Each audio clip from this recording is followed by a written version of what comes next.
estabelecemos aqui a necessidade, a urgência de discutirmos o espaço da educação. E, para isso, nessa perspectiva, trouxemos aqui duas mulheres, duas ecólogas da educação, para refletirmos aqui a partir da pergunta: quais os desafios da educação para os direitos humanos como projeto civilizatório? Como as escolas de vivência e as escolas de instrução estão em sintonia e em descompasso? Quais são os saberes que estão desperdiçados na nossa educação? Uma estudiosa, Andréa Pires Rocha, que ela trabalhou num estudo que ela fez sobre educação no neoliberalismo, por uma América Latina submissa aos domínios do capital. E ela mostra que a América Latina sofre cotidianamente com as intervenções favoráveis ao domínio do capital. E este domínio ele é histórico e tem suas raízes no modo de produção capitalista, no qual o homem explora o homem e países exploram países em nome da acumulação. O neoliberalismo é a ideologia econômico-política que mantém o capitalismo na nossa contemporaneidade.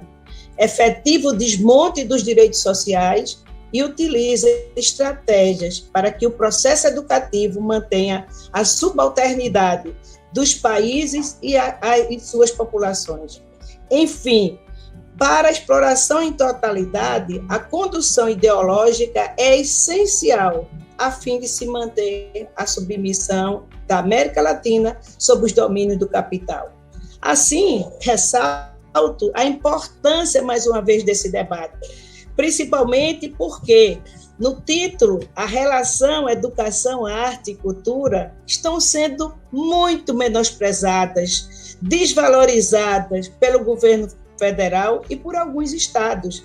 Até porque, em um governo com características ditatoriais, conservadoras, esses campos de conhecimento são vistos como campos de luta, porque eles são vistos como ameaças, né? Porque eles contribuem para alertar a população, através das diferentes manifestações sociais, sobre a desigualdade que nós estamos vivendo.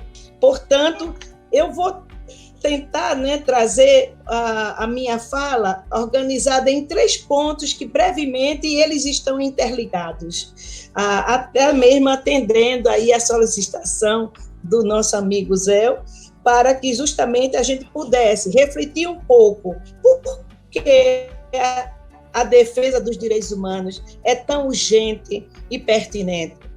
Quais são os desafios para a educação em direitos humanos? E qual é a relação entre a desconstrução de direitos com a desconstrução da cidadania? Lógico que cada uma dessas perguntas é uma palestra em si, mas nós vamos aqui levantar alguns pontos para exatamente contribuir com a reflexão e no nosso debate posteriormente.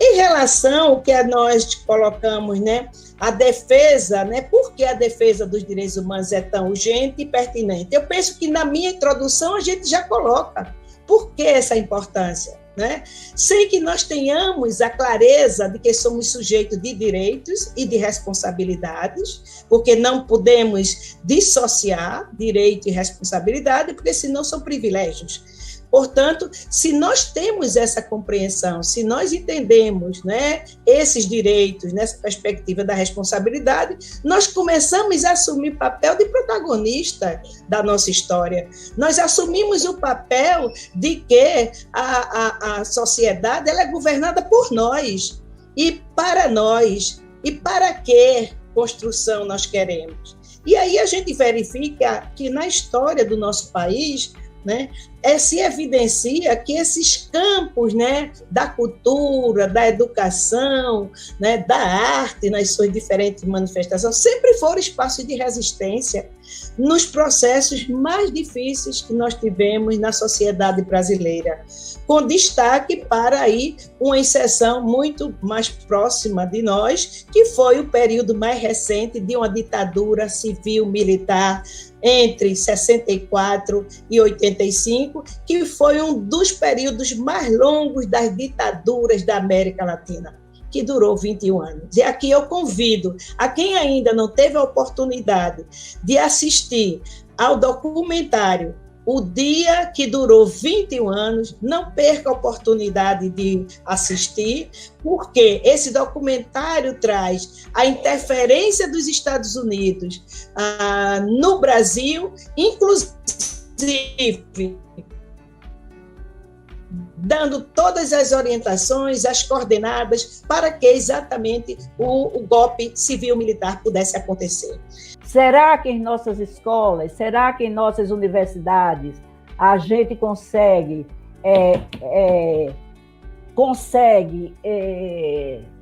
juntamente com os nossos alunos, vivenciar o processo de cidadania na educação? A universidade, né? Não estou falando das escolas com geral, mas com a universidade, existem debates, e nesses debates existem uma sedimentação ou um acesso ao espírito crítico da ciência que você está estudando, né?